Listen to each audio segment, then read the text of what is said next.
동쪽숲 쉼터입니다. 강릉 하슬라디오 청취자 여러분 안녕하세요. 동쪽숲이에요. 오늘은 미세 플라스틱 어쩌죠로 이야기합니다. 지금 우리는 플라스틱 없는 생활은 상상도 할 수 없죠. 사실 더 큰 문제는 플라스틱이 가져다주는 편리함에 이미 너무 익숙해져서 플라스틱이 가져오는 환경 문제들을 거의 인식하지 못한다는 것이에요. 실제로 먹을 것을 사거나 물건을 사거나 혹은 선물을 위해 포장하거나 심지어 음식물 쓰레기나 재활용품을 담을 때도 비닐봉지와 같은 플라스틱을 사용해요. 저 같은 경우 한 달 남짓 생활하면 비닐이 30리터 용기에 꾹꾹 눌러 담아 하나가 더 나와요. 그럴 때마다 야 정말 심하다라는 생각이 들어요. 재활용 분리수거용 플라스틱은 말할 것도 없고요. 요즘엔 생수나 요구르트 등에는 비닐을 이용한 띠를 없앤 것이 나오더라고요. 그나마 바람직한 현상이지요. 이 외에도 플라스틱의 재활용과 비닐을 기름으로 되돌리는 환경기술 개발 등 나름 노력도 하고 있죠. 미세 플라스틱의 환경오염에 대한 우려와 실제 피해 사례는 본격적으로 언급된 지 그리 오래지 않죠. 요즘엔 나노 플라스틱도 등장하고 있고요. 과학자분들과 전문가분들이 미세, 나노 플라스틱에 대해 이야기하면서 우려하는 한계치까지 남은 시간이 많지 않다는데 모두 공감하고 있어요. 그래서 오늘은 미세 플라스틱 어쩌죠?로 지금의 상황을 알아보고 더불어 작은 힘이지만 우리가 지금 바로 생활에서 실천할 수 있는 것은 무엇일까에 대해 이야기해 보려고요. 동쪽 숲의 윤술 같은 이야기는 지구를 위한 우리의 행동, 제로 웨이스트예요. 강릉의 제로 웨이스트, 내일 상회도 알려드릴게요. 강릉 하슬라디오 동쪽숲 쉼터 그 5번째 이야기를 시작합니다.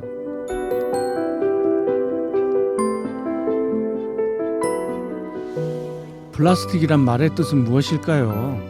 플라스틱이란 용어는 원하는 모양으로 만들 수 있다는 의미를 가진 그리스 플라스티코스에서 유래했대요. 말 그대로 플라스틱은 열과 압력을 가해서 모양을 바꿀 수 있는 고분자 화합물을 말해요. 플라스틱의 재료는 대부분 원유에서 정리하고 남은 것이어서 천연 재료에 비해 가격이 싸고 변형이 자유로워 그야말로 산업용은 물론 생필품에 이르기까지 가히 혁명적 소재지요. 우리 주변엔 플라스틱이 사용된 제품을 찾는 것보다 사용되지 않는 제품을 찾는 것이 더 쉬울 정도로 플라스틱은 우리 삶 모든 곳에 자리하고 있어요. 석기시대, 청동기 시대처럼 플라스틱 시대라고 불러도 될 정도인 것 같아요. 그럼 플라스틱은 언제부터 만들어지기 시작했을까요? 1863년 미국의 유명한 당구 선수 마이클 펠라는 당구의 지속적 공급을 걱정했어요. 이유는 당시 당구공은 코끼리 상아로 만들었거든요. 상아 때문에 코끼리가 멸종위기에 처할 정도였으니까요. 이에 상아를 대체할 당구공 물질을 가져오는 사람에게 당시 1만 달러를 주겠다는 광고를 뉴욕 타임즈에 실었죠. 1만 달러는 지금 금액으로 하면 약 2억 5천만 원 정도 된대요. 이에 존 하이엇이란 인쇄업자가 도전을 해 1868년에 새로운 물질 셀룰로이드를 만들어내는데 상아를 대체할 정도로 좋긴 한데 충격에 약해서 폭발하는 부작용이 있었대요. 이것이 완벽한 합성물은 아니었는데 그래도 이것을 플라스틱의 시작으로 보는 모양이에요. 결국 1909년 벨기에 화학자 베이클랜드가 완벽한 최초의 합성 수지를 만들어 베이클라이트로 명명했대요. 이 덕분에 폭발 위험 없이 당구공을 대량 생산할 수 있었다네요. 실제로 최초의 인공 플라스틱인 것이죠. 이어서 1933년 영국 임페리얼 화학공업사가 폴리에틸렌을 발명하고 1937년 미국 듀폰사가 합성 섬유인 나일론을 발명하고 계속 다양한 플라스틱이 개발되어 지금에 이르고 있어요. 그럼 이젠 플라스틱의 종류와 그 사용처, 특징을 알아볼게요. 우리가 플라스틱 문제를 해결하려면 플라스틱에 대해 잘 알아야겠죠. 플라스틱은 일반적으로 석유나 세일가스 등 화석연료를 사용해서 만드는 합성 수지, 합성 섬유, 합성 고무 등을 말해요. 플라스틱도 종류에 따라 분류되는데요. 간혹 외국에서 수입된 플라스틱 제품에는 숫자로 표기된 기호가 있는데 이것은 국제표준화기구 ISO에서 정한 분류 기호예요. 우리나라는 2012년부터 숫자 대신 한글로 된 코드를 사용하고 있어요. 숫자는 대부분 가장 많이 사용되거나 아님 재활용이 쉬운 순으로 배열한 듯 싶어요. 자, 그럼 첫 번째 PETE 폴리에틸렌 테레프탈레이트, 이름도 어렵죠. 흔히 페트병으로 불리는 소재로 생수병이나 음료병으로 사용되고 폴리에스터와 같은 합성 섬유로도 만들어져요. 플라스틱 중에 가장 많이 사용되고 얇고 잘 구부러지는 소재고요. 우리나라에선 플라스틱 중 유일하게 페트라는 한글로 표시해요. 분리수거도 투명 페트병을 별도로 하죠. 재활용도가 높은 소재이기 때문이겠죠. 둘째, HDPE 하이덴시티 폴리에틸렌, 고밀도 폴리에틸렌. 페트와 같이 에틸렌으로 만들어지는데 반투명하고 잘 구부러지지 않고 충격과 열에 강해서 건설 자재나 가구에 많이 사용되고요. 소비재 중에서는 세제, 샴푸, 식품, 우유 용기 등을 만드는 데 써요. 셋째, PVC 폴리염화 비닐로 원래는 단단한 형태지만 화학 첨가제인 프랄테이트를 넣어서 부드럽게 만들 수 있어 단단한 형태와 부드러운 형태 두 가지로 이용해요.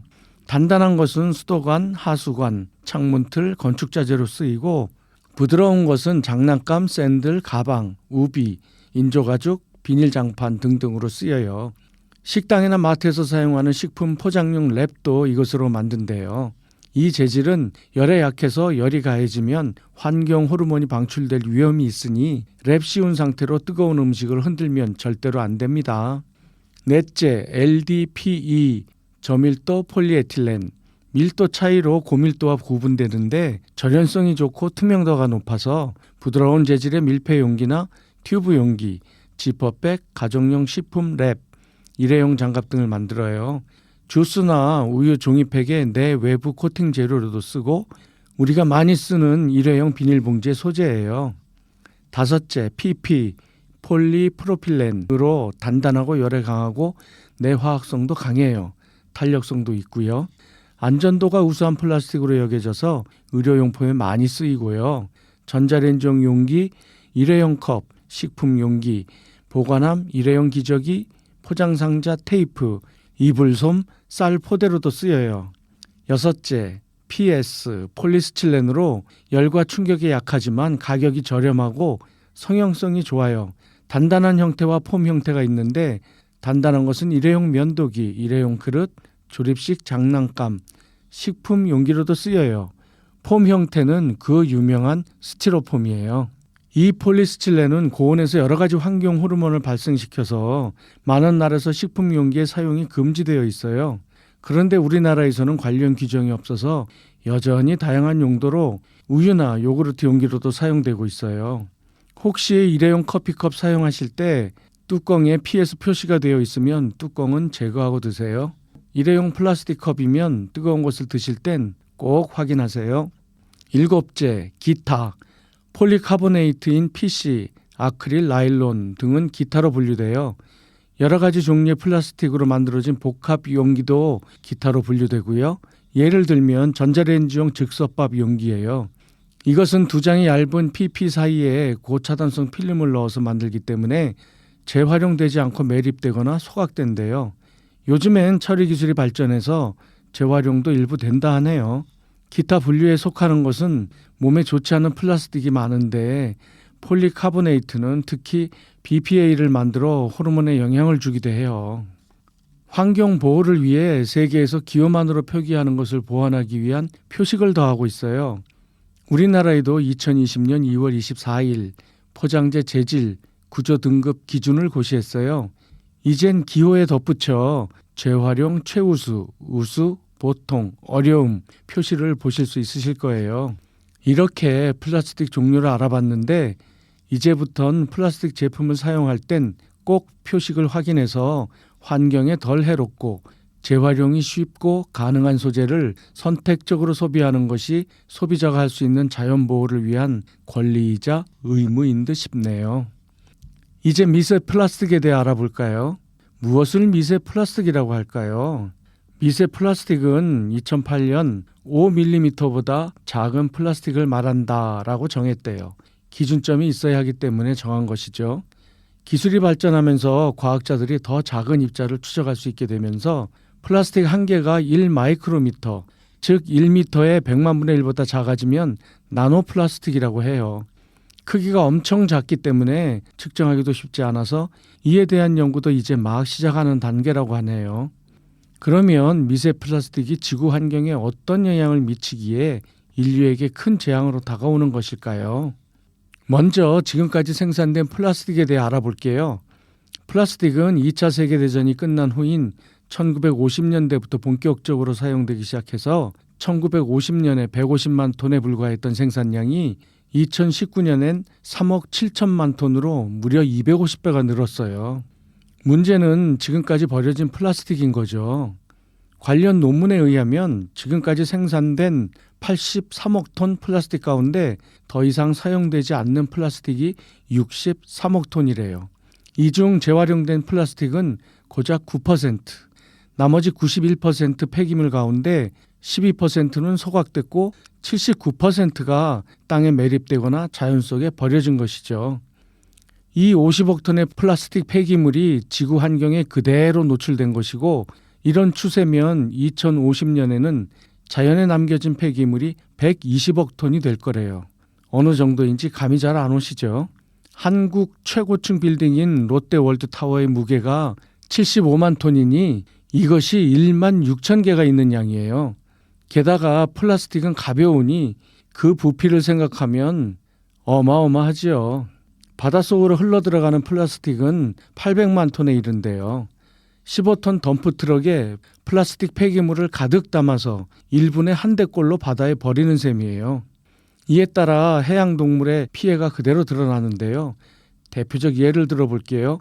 2019년 11월 영국 스코틀랜드 해변에서 나이 10살인 향유고래 사체에서 플라스틱 컵, 가방, 장갑, 포장끈, 그물 등 플라스틱 폐기물이 100kg이나 나왔대요. 그럼 왜 향유고래는 미세 플라스틱도 아닌 커다란 플라스틱을 먹었을까요? 여기에 플라스틱 폐기물이 왜 두려운지 치명적인 원인 한 가지가 있어요. 플라스틱이 분해되면서 가지고 있던 여러 독성 물질을 내보내기도 하지만 반대로 빨아들이기도 한다는 거예요. 플라스틱이 빨아들일 수 있는 것은 인간에게도 해로운 독성 물질, 박테리아, 심지어 바이러스까지 흡수된대요. 주변의 여러 독극물 성분을 그대로 흡수해서 발산하게 되죠. 실험 결과에 의하면 미세 플라스틱 종류에 따라 다르긴 하지만 바닷물에 들어간 지 7일만 지나면 바닷속의 여러 성분들을 빨아들여 마치 먹이인 것 같은 냄새를 풍긴다고 해요. 그러니 향유고래도 결국 먹이로 인식하고 먹은 결과겠죠. 큰 고래뿐 아니라 작은 플랑크톤도 미세나 나노 플라스틱을 먹이로 생각하고 먹는 것이죠. 먹이 사슬에 따라 결국 우리도 플라스틱이 함유된 물고기를 먹게 되는 것이고요. 과학자들은 현재 기조를 이어가서 2050년이 되면 바닷속 물고기보다 쓰레기가 더 많아질 거래요. 치명적인 독, 미세 플라스틱이란 책의 내용을 인용하면 우리 실생활에서 만들어지는 미세 플라스틱의 예를 잘 알 수 있어요. 지금 지구 행성 전체가 플라스틱으로 덮여 있는 형상이에요. 육지에서 매립되거나 자연 환경에 그대로 노출되거나 바다에 떠다니거나 가라앉은 플라스틱들은 더 작고 작은 조각으로 분해되어 널리 퍼지게 되는 거죠.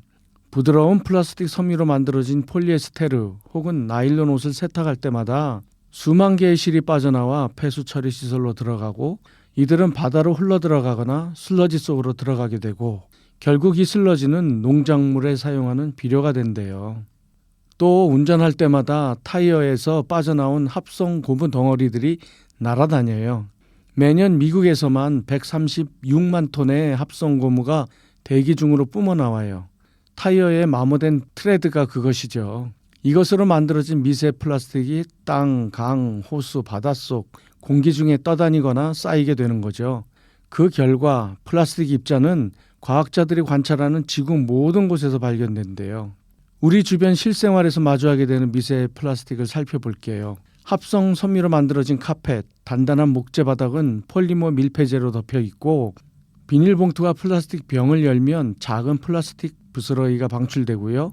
소파 위에 털썩 앉을 때마다 미세 섬유가 쪼개져 나와 공중으로 날아다녀요. 한 조사에 따르면 우리가 단순히 합성 의류를 입고 움직이는 것만 해도 마찰을 통해 1년에 10억 개의 미세 섬유를 뿜어낸대요. 이 모든 것이 실내 공기를 휘젓고 다니는 것이죠. 거실 바닥에는 수만 개의 미세 플라스틱 입자들이 매일 쌓이고 이 입자들이 공기를 떠돌며 우리는 이들을 마시게 되는 거죠. 미세 플라스틱보다 더 잘게 쪼개진 나노 플라스틱은 더 잘 퍼지고 안타깝게도 어린아이들이 어른보다 더 큰 영향을 받게 된대요. 어린아이들은 미세 플라스틱 스프를 마신다고도 표현해요. 플라스틱 병에 분유를 물에 탈 때 더운 물을 넣고 세게 흔들면 플라스틱이 깎여 나와 수백만 개의 입자가 분유 속으로 들어가고 그 결과 아이들이 1년에 10억 개의 입자를 먹는다는 것이 밝혀졌대요. 분변에선 페트 성분이 어른의 10배가 나왔다고 해요. 아무래도 유리병을 써야 할까 봐요. 더 기가 막힌 것이 있어요. 비교적 최근까지도 치약과 세안용품에 마이크로 비즈를 넣었대요. 여러 제조사가 마찰력을 높이기 위해 플라스틱 알갱이를 넣은 것이죠. 어떤 제품은 이런 미세 플라스틱을 수십만 개를 함유했는데 얼굴을 씻은 후 바다로 흘러들어갔겠죠. 2015년에 비로소 미국에서 금지되었다네요. 화장품 업계에서 미세 플라스틱 세안제가 특허를 받은 지 무려 40년 만이래요. 우리나라는 2017년 7월부터 금지되었고요. 결국 바다에서 생산되는 소금부터 생선에 이르는 식품에서 플라스틱 입자가 발견됐고요. 플라스틱으로 잘못 만들어진 생수병은 미세 플라스틱 덩어리고요. 수돗물도 지하수도 오염이 되었다고 해요. 생수병을 냉장고에 두고 계속 물을 채워 쓰지 말아야겠죠. 바다의 오염은 더 심각하죠. 북태평양 바닷물 1리터당 평균적으로 8,300개의 입자가 들어있대요. 물론 전 지구적 이야기라 다소 과장되거나 경우에 따라 차이가 날 수 있지만 핵심은 그렇지 않다고 주장하기는 어렵다는 것이죠. 특히 버려진 플라스틱 중 가장 문제가 되는 것은 플라스틱 용기와 포장재예요. 가장 큰 비중을 차지하고 또 증가 속도가 가장 빠르거든요. 소비 시간도 아주 빠르고요. 인류의 건강 문제도 예외가 될 수 없어요. 미세 플라스틱은 우리 몸으로도 들어오고 있어요. 폐암 환자들의 종양 속에 미세 섬유가 발견되고요. 하물며 인간의 피, 대장 조직, 태반, 신생아의 첫 배설물에서 미세 플라스틱이 발견되었어요. 이것은 엄마로부터 신생아에게 들어간 것이죠. 동물 연구에서는 가장 작은 미세 플라스틱이 두뇌로까지 옮겨가는 것이 확인되었대요. 그러니 인간에게도 일어날 수 있다는 이야기죠. 특히 미세 플라스틱이 뿜어내는 각종 독극물, 예를 들면 환경호르몬, 첨가제 등으로부터 우울증, 성기능 저하, 암 등이 발생하고 있죠. 독극물 전문 학자들은 플라스틱이 비만에 일조한다는 증거를 모으고 있대요. 이미 버려진 플라스틱의 양이 어마어마하고 계속 잘게 쪼개지면서 그 위험성이 사라지지 않고 더 커져만 가는 것이 큰 문제예요. 지금 우리가 먹고 있는 미세 플라스틱의 양이 일주일에 5g, 신용카드 한 장씩을 먹고 있대요. 미세 플라스틱으로 인한 지구 환경 오염을 들여다보니까 지구의 모든 환경 문제들이 유기적으로 얽혀 있는 것이 보여요. 결국 플라스틱 문제도 기후변화에 영향을 미치게 되는 한 요인인 것이죠. 플라스틱 문제가 이 지경이 된 이유는 무엇일까요? 전문가들이 말하는 원인 중 하나는 플라스틱을 생산하고 이용하는 기업들이 이익 극대화에 있다고 해요. 생산해서 소비자에게 던져놓고 그 이유는 나 몰라라 한다는 것이죠. 심지어 플라스틱을 재활용해서 환경을 보호한다는 신용만 해서 소비자들을 기만하는 기업들도 있죠. 이런 것을 그린워싱이라고 한대요. 두 번째는 편리성 때문이죠. 맞아요. 일회용품, 포장재 등 편리성에 중독되도록 소비자를 부추겼고 우리가 그것을 그대로 받아들인 결과죠. 세 번째는 정부와 같이 힘있는 기관들이 환경보호에 적극적이지 못하고 방조한 결과이기도 하죠. 또 플라스틱에 대해 무지했던 것도 원인이겠죠. 자, 그럼 이제 어떻게 해야 할까요? 어떻게 대처해야 이 문제 해결 실마리를 잡을 수 있을까요? 우선 계속 늘어만 가는 플라스틱의 생산량을 줄여야죠. 원천적으로 생산량을 줄이지 못하면 마치 수도꼭지를 틀어놓고 물을 닦아내는 형국이잖아요. 제대로 될 리가 없죠. 플라스틱을 재활용해야죠.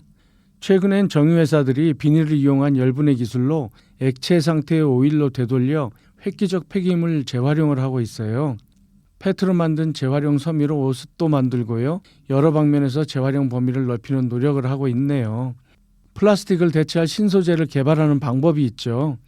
지금까지는 바이오 플라스틱을 예를 들 수 있는데 결국 이것도 플라스틱의 일부만 대체할 뿐 완벽한 대체품으로 인정하기는 어려워요. 좀 더 긴 시간이 필요하겠죠. LG화학에서 세계 최초로 대체 소재를 개발했다고 하네요. 이런 대책들은 개인이 하기엔 터무니없는 수준이지요. 그럼 우리들이 할 것은 없는 것일까요? 그렇진 않죠. 오늘 윤슬 같은 이야기의 주제인 제로 웨이스트의 라이프 스타일 운동을 시작한 것도 비 존슨이란 개인으로부터 출발했고요. 개인들이 힘을 모은 사회단체가 환경 오염에 대항하고 소송하고 그런 노력의 결과 지금까지 여러 규제들을 시행할 수 있었죠. 우리 개인이 할 수 있는 것 중 가장 중요한 것은 미세 플라스틱의 확산에 관심을 가지고 환경단체에 적극 참여하여 의견을 표출하고 환경오염을 최소화하는 소비생활을 해야 한다는 것이겠죠.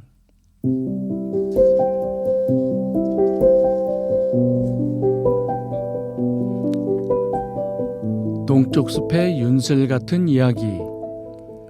지구를 위한 우리의 행동, 제로 웨이스트. 동쪽 숲의 윤슬 같은 이야기는 제로 웨이스트에 대해 이야기한다. 제로 웨이스트는 0을 뜻하는 제로와 버려지는 것이나 폐물을 뜻하는 웨이스트를 합친 것이다. 결국 모든 제품이 재사용될 수 있도록 장려하며 폐기물을 만드는 것을 방지하는 것이다. 제로 웨이스트 국제연합에서 채택한 정의는 다음과 같다. 제로 웨이스트는 모든 제품, 포장 및 자재를 소각하지 않고 환경이나 인간의 건강을 위협할 수 있는 토지, 해양, 공기로 배출하지 않으며 책임 있는 생산, 소비, 재사용 및 회수를 통해 모든 자원을 보전하는 것이다. 제로 웨이스트는 제품의 흐름을 크게 바꾸어 낭비가 없는 사회를 지향한다. 다시 말해 단지 재활용과 재사용을 통해 폐기물을 없애는 것뿐 아니라 원천적으로 폐기물을 줄이기 위한 생산, 유통 시스템의 재구축에도 힘을 쏟고 있다. 특히 제로 웨이스터들은 제품과 포장의 설계, 제조 과정, 재료 선택에 관한 업계의 선택에 영향을 주기 위해서는 정부의 규제가 필요하다고 생각한다. 우린 흔히 요람에서 무덤까지라는 이야기를 많이 듣는다. 시작과 끝이 있다는 이야기다. 그러나 제로 웨이스트는 요람에서 요람까지로 비유된다. 무덤에서 끝나지 않고 폐기물을 재활용하거나 재사용을 통해 다시 요람으로 이어진다는 뜻이다. 제로 웨이스트의 역사를 보면 1998년부터 시작하여 2002년 대중의 주목을 받기 시작했다. 2009년에 미국 여성 비 존슨이 자신의 블로그 제로 웨이스트를 통해 공유하기 시작했고 2013년 제로 웨이스트 홈이란 제로 웨이스트의 성경이라 불리는 책을 집필하여 실용적 조언을 상세하게 기록하여 5가지 R이란 방법론을 제공한다. 2019년 기준 세계 27개국 언어로 번역되어 널리 알려졌다. 우리나라에도 나는 쓰레기 없이 살기로 했다는 제목으로 2019년 출간되었다. 비 존슨의 5가지 R들에 대해서 알아본다. 필요하지 않은 것을 거절하기, refuse. 필요한 것을 줄이기, reduce. 소비한 것을 재사용하기, recycle. 거절하거나 줄이거나 재사용할 수 없는 것을 재활용하기, reuse. 그리고 나머지는 썩히기, 퇴비화, rot이다. 이와 거의 같은 4가지 R과 1가지 C 법칙이 있다. 쓰레기 제로 라이프 책의 저자 실리 드룰랑이 제시한 것인데 퇴비만 rot에서 컴포스트로 바뀌었다. 실행은 퇴비 만들기, 거절하기, 줄이기, 재사용하기, 재활용하기 순서로 실천하는 것이 바람직하단다. 제로 웨이스터들이 제로 웨이스트를 통한 이익을 설명한다. 우선 폐기물 처리 비용 절감이다. 제로 웨이스트를 통해 환경 보호 속도 향상과 지속적인 좋은 환경을 유지하고 원재료를 절약해 기본적으로 폐기물을 만들지 않게 되는 선순환이 지속된다. 또 제로 웨이스트는 인류의 건강에도 큰 도움을 준다. 매립지에서 발생하는 황화수소는 폐암, 호흡기 질환을 늘리고 침출수는 지하수, 토양 등 주변 환경을 오염시킨다. 이를 줄일 수 있다. 미세먼지와 이산화질소 발생으로 선천적 결함을 지닌 저체중아가 태어날 가능성도 낮춘다. 그럼 우리나라에서는 언제부터일까?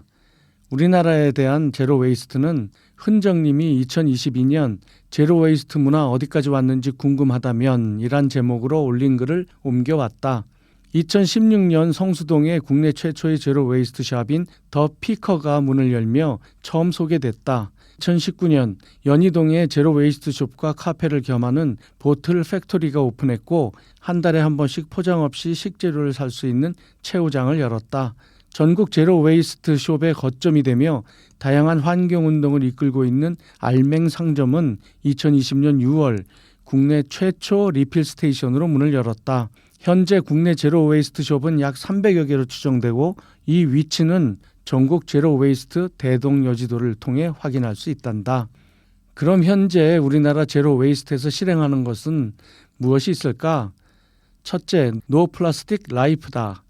플라스틱 수세미 대신 천연 수세미, 합성세제 대신 설거지 비누, 플라스틱 칫솔 대신 대나무 칫솔과 고체 치약을 쓴다. 샴푸 대신 샴푸바, 에코백과 면 파우치, 소창 행주와 손수건 등등이 있다. 리필 스테이션에 용기를 가져가 천연 세제를 담아오고 우유팩, 멸균팩, 페트병과 플라스틱 뚜껑을 모아 재활용 업체에 보내고 주요한 환경 활동에 적극 참여하여 단순히 친환경 생활용품만을 파는 가게에서 탈피하여 그 이상의 역할을 하고 있다. 둘째, 업사이클링, 수공예 등이 있다.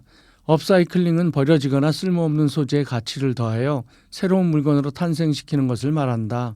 단순 재활용이 아니라 물건의 가치를 새로 만들어주는 것을 의미한다. 예를 들면 페트병으로 신발을 만들면 그것이 업사이클링이 되고 옷을 수선해서 사용한다면 리사이클링이다. 각종 폐자재를 이용한 수공예품이나 버려지는 천을 활용한 가방 등등 아주 다양하다. 최근엔 폐자재를 이용한 패션 기업들도 나와 큰 역할을 하고 있다. 셋째, 플로깅이다. 플로깅은 쓰레기를 주우면서 조깅을 하는 운동과 환경이 결합된 활동이다. 스웨덴어로 이삭 줍다라는 뜻과 조깅의 합성어로 2016년 스웨덴에서 처음 시작되었다. 우리나라 대표적 단체는 지구를 닦는 사람들인 와이퍼스가 있다. 2020년 첫 모임을 시작했고 미세 플라스틱의 주범인 담배꽁초를 주워 담배 제조사에 보내는 꽁초 어택 활동을 주도하고 있단다.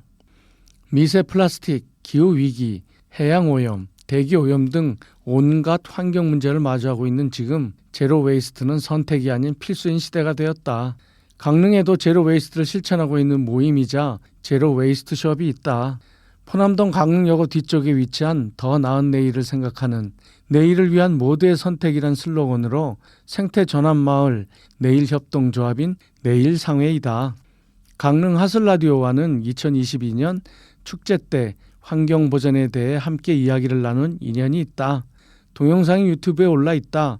강릉 하슬라디오 내일상회를 치면 나온다.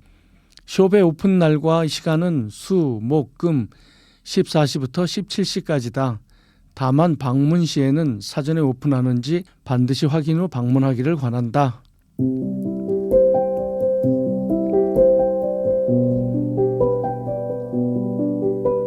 플라스틱은 어떻게 브랜드의 무기가 되는가란 제목의 책을 집필한 김병규님의 내용 중 그린 브랜드를 평가하는 소비자의 5가지 기준을 소개할게요. 개인들의 바람직한 소비를 위한 기업들을 평가하는 기준이에요. 첫째, 제품 수요는 충분한가? 그린워싱이 아닌 재활용으로 충분한 물량을 생산하는가이죠. 둘째, 제품과 포장 전반에 걸쳐 재활용 자원을 사용했는가? 셋째, 생산과 운영 과정에 있어서 자원 사용을 줄이고 재활용 플라스틱을 활용했는가? 넷째, 자사가 판매한 제품에 플라스틱을 수거했는가? 다섯째, 환경 보호 활동을 지나치게 홍보하고 있지는 않은가? 그린워싱의 경계예요. 플라스틱으로부터 환경을 보호하는 의지를 가진 기업을 선택하자는 의미죠. 한 가지 예를 들어보면 스포츠 의류를 생산하는 파타고니아란 기업이 플라스틱 재활용에 매우 적극적이래요. 특히 삼성전자와 협업해서 미세 플라스틱 섬유 방출을 획기적으로 줄인 세탁기 개발에 일조했다네요. 유럽에선 2025년부터 모든 세탁기에 미세 플라스틱 필터 장착이 의무화된대요. 우리나라도 곧 시행하겠죠.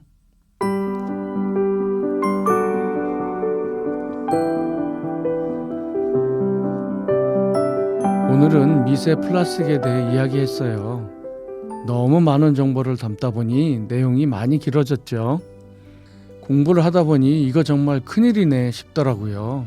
작은 실천부터 해야겠다는 생각이 들어요. 실제로 제가 하는 예를 들면 자주 가는 편의점에서 이젠 저한테 비닐봉투 안 주세요. 잘했죠.